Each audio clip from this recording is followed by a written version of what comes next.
নমস্কাৰ, মই ঋতুৰাজ বৰুৱা। আজি আমেৰিকাৰ পৰা এটা নিৰ্দেশনা প্ৰকাশ পালে। নিৰ্দেশনাটো এনেকুৱা ধৰণৰ, আমেৰিকাৰ ট্ৰেজেৰী ডিপাৰ্টমেণ্টৰ পৰা প্ৰকাশ পাইছে, ভাৰতক বোলে ৰাছিয়াৰ তেল কিনিবলৈ দিছে, তাকো 30 দিনৰ বাবে আমেৰিকাই ভাৰতক অনুমতি দিছে।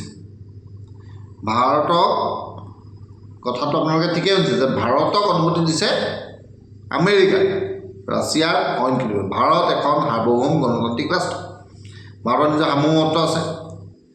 তেওঁলোকে ক'ৰ পৰা তেল কিনিব, কি কৰিব, সেইটো নিজৰ ওপৰত ডিপেণ্ড কৰে।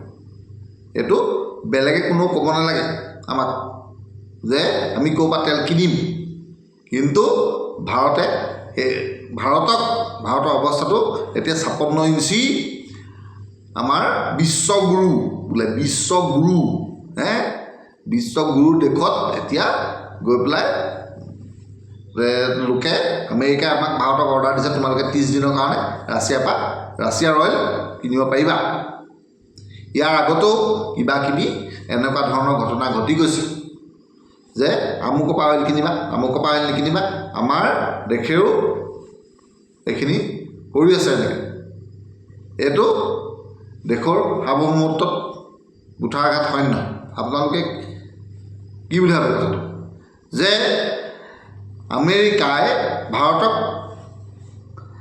ক'ৰ পৰা তেল কিনিব, ক'ৰ পৰা তেল নিকিনিব, তোমালোকে ৰাছিয়াৰ অইল নিকিনিবা, ইৰাণৰ অইল নিকিনিবা, তোমালোকে আমুকল নাযাবা, তামুকল নাযাবা। ধৰি লওক আপোনালোকৰ ঘৰৰ কাষত এখন দোকান আছে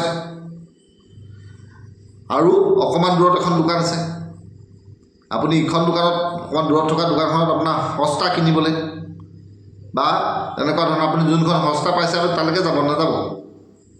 কিন্তু আপোনালোকৰ কিনা মানুহ ঘৰ, আপোনালোকৰ বা এঘৰ মানুহ আপোনালোকৰ ওপৰত ইমানে প্ৰভাৱ যে তেওঁলোকে আপোনাক ক'ব পাৰে যে তুমি এইখন দোকানৰ পৰাই কিনিব লাগিব, নহ'লে তোমালোকৰ দিগদাৰ আছে। এনেকুৱা ধৰণৰ ভাবুকি এখন দেশৰ ক্ষেত্ৰত অহাটো কিমান লজ্জাজনক ঘটনা। আমাৰ দেশৰ বৰ্তমান বিদেশ নীতিটো কোনপিনে গৈ আছে?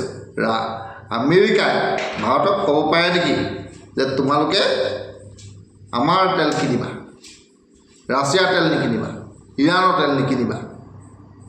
এনেকুৱা ধৰণৰ কেনেকুৱা কথা। আৰু এইখন আমেৰিকাৰ ট্ৰেজেৰী ডিপাৰ্টমেণ্টে ভাৰতক অনুমতি দিবলগীয়াকৈ কেনেকুৱা ধৰণৰ কথা এইবিলাক হৈছে?